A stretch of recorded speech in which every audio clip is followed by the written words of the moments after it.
Hi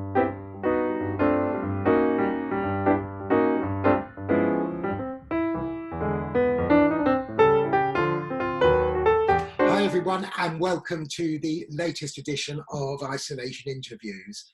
Now, my next guest is an icon of the LGBTQ DJ scene.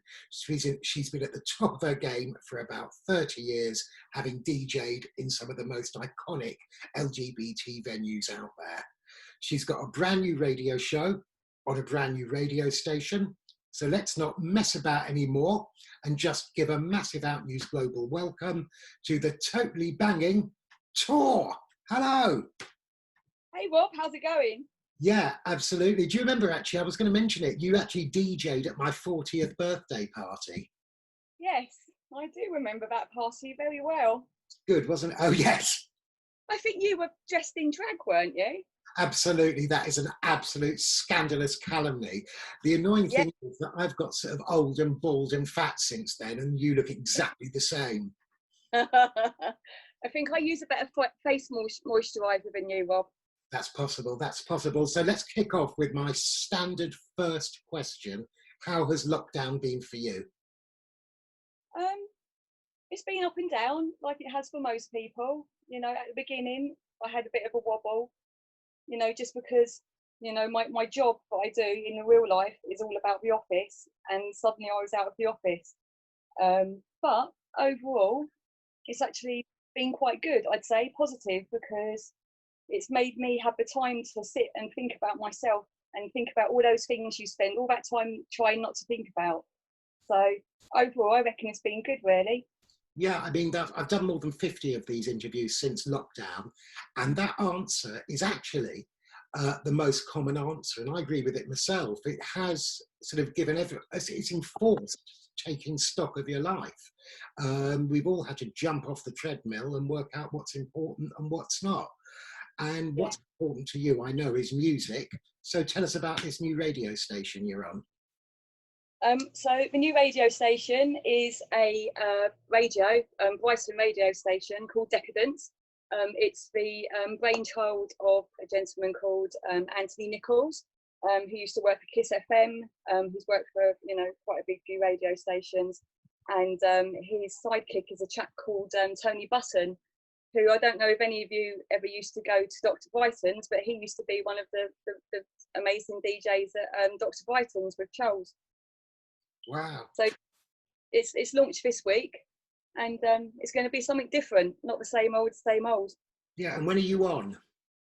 I'm on the first Thursday of every month, between 9 p.m. and 11, and I'll be playing my show's called Clubland, and it's basically an anthology of all the best banging house tracks over the last 30 years, or maybe longer, and also with some new contemporary, really good vocal disco house phone in as well. So basically it's the gay show on the air. Yeah, I was going to ask you about that, because without being sycophantic, I have always loved your music, and I suppose my favourite type of dance music is house.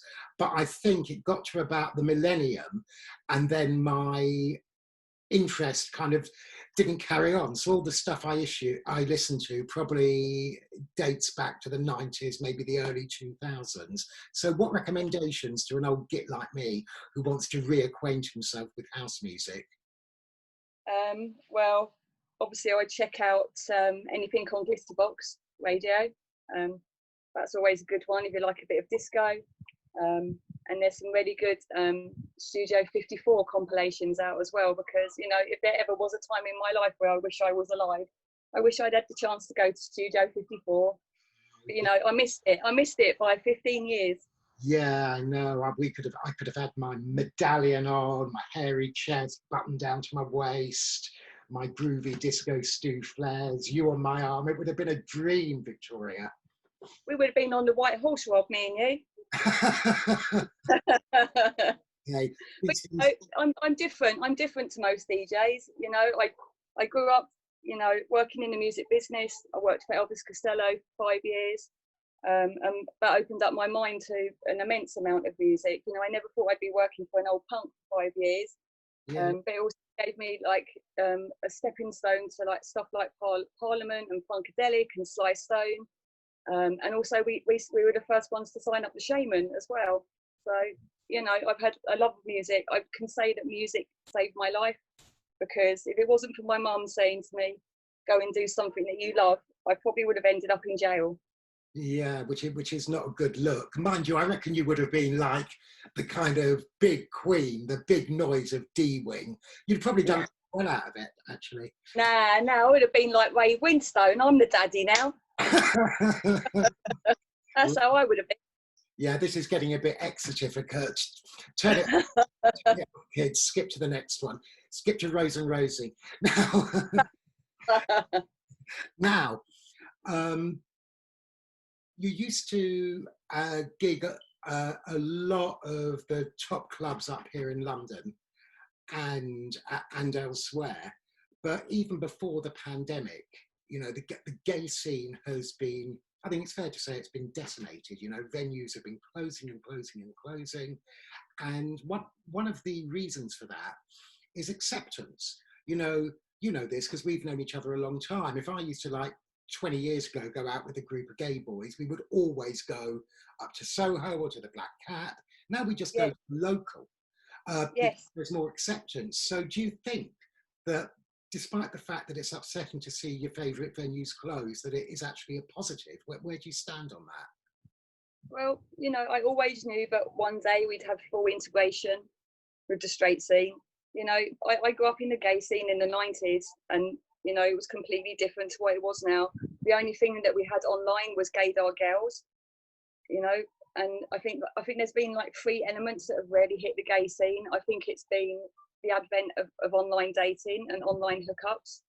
I think in the late 90s, G decimated the gay scene, absolutely decimated it. It was just such a horrible drug to come onto the scene, and, you know, to go to clubs in Vauxhall where they had to have medics because people were passing out and dying. I think that killed it as well. And I think that the rent that people had to pay to, you know, stay to keep these clubs, you know, when I first started DJing, I was DJing at Nicky Holloway's The Milk Bar, and that was in King's Cross. That's gone now. You know, Heaven, is that still going? But it is Heaven, but it's GAY. Yeah, I used to DJ at Club UK in Wandsworth, you know, and then, you know, that was about the same time that I came out as well, you know, because when I was DJing, there was only a handful of girl DJs on the straight scene. So there was Lisa Loud and Nancy Noise, and then, you know, luckily on the female gay scene, you know, you had your commercial clubs, like you had Venus Rising. I don't know if you ever remembered that at the Fridge with Vicky Edwards used to DJ there. 3 days, I think. Yeah. Yes, that was where I met my first ever lady who I slept with there. Ha! At Venus Rising next to the DJ box. I broke my cherry at Venus Rising. You heard it here, breaking news, folks. You heard it here first. So there's going to be a lot of young people watching this, because Outnews Global is all about the youth. Just looking at me, you can tell that.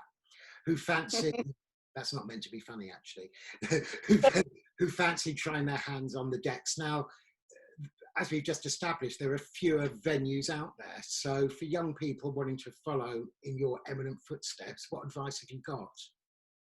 I would say to them, play the music that you love in your heart. Don't let anyone tell you what is good music and isn't good music. If it moves you and it's in your heart, that is good music. And I think that's what's kept me playing all these years. You know, I went through a pretty dark techno phase. I started a club with a lady called Miss Moneypenny, who's also quite a famous veteran DJ. And it was Brighton electronic experimental people. And through that club, we basically reached out to all the young producers and young DJs throughout Brighton and taught them what we knew about the music business, you know, how to compose a track, how to like get your mood working and have jams. So, you know, we constantly reach out through that, and we run a banging techno club, but the music I play there isn't as soulful, or it's like bang, bang, bang, have it, you know, and I have that side to me. Don't get me wrong, I have a little bit of techno in me. But at the end of the day, I think I'm pretty well much a disco diva. I think so. And that's going to be in my music. So when you're listening to music in your spare time, do you listen to the same kind of stuff that you play, or are you kind of more experimental? No. You know, I think again because of my music background, you know, I worked at the Dome last year, and one of the highlights was Nana Cherry. So I love Nina Cherry. There's an amazing new artist at the moment called Salt. If you haven't heard of her, you will do. She's had like 3 albums. She's going to be brilliant. I listen to so much music. I listen to Johnny Cash. I listen to Fleetwood Mac. I listen to it all. You know, I'm never ever going to be snobbish, but you know, I'm still going to love Kylie. I'm still going to love Madonna. But you know, I'm always going to love Maya J. Cole. I'm always going to love Fat Tony. You know, these are the people who I grew up DJing with. So, Well, you know, if music is the food of life, then Scott. That is. so when this nightmare is over and I can come down to Brighton and we can all go out, we are going to have a massive all-night boogie like the old days. Is that a deal? Yes, because we have 2 friends that run clubs down here. One is called Love is the Message, which is pretty disco orientated, and also of course we have English Disco Lovers, which Sam runs. So I'm definitely going to take you there, but you just have to remember you have to wear what I tell you or ask you. Oh really? Oh really? Yeah, because you've got to dress up in Brighton. If you're not dressed up as a chicken riding a bike, no one takes notice. Okay, luckily I do have my chicken riding a bike costume to hand. Now, finally, nothing to do with music. I know you're a massive Brentford fan, and they failed at the last hurdle for the playoffs. Have you got over it yet? No, you know, I'm never going to get over it. Brentford Football Club is so important to me. It's where my mum met my dad when they were 13 years old. You know, my granddad, like at his funeral, even the vicar said that he's got a place in heaven just because he was such a massive Brentford fan. And, you know, to play the last game at Griffin Park as well, I think after 117 years. Yeah. I think that was it. So, yeah, to say I'm gutted is an understatement. But, you know, the Bees, they always come out fighting. Absolutely. Well, I'm a Watford fan and they're the Hornets and we got relegated this season. So not a good season for striped flying insects. I think we went to a Watford game together once, didn't we? We did, yeah. Watford West Brom. Ah. Long time ago. Ah. So listen, it has been an absolute joy talking to you. We shouldn't leave it so long till next time. All the links to the radio station and everything else we'll put on the screen down here so you can all see it, folks. But it only remains for me to wish Tor Lloyd, dear old friend of mine, love, luck and happiness. Thank you. Namaste, my darling Rob. I hope to see you soon.